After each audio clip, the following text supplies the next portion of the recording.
Mainit-init na chismis. Trending na naman ang bidyong ito ng Donbell. Umanin naman ang komento at kalituhan sa mga Donbell fans. Ayon sa post, kawawa daw si Belle. Hindi na raw pinapansin ni Donnie. Talaga ba?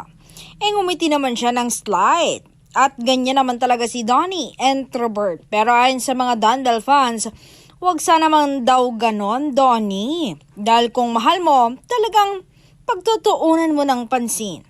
Hirit naman ang isa pa, wala tayong magagawa. Mas mabuting kay Maya na lang o River na lang si Belle.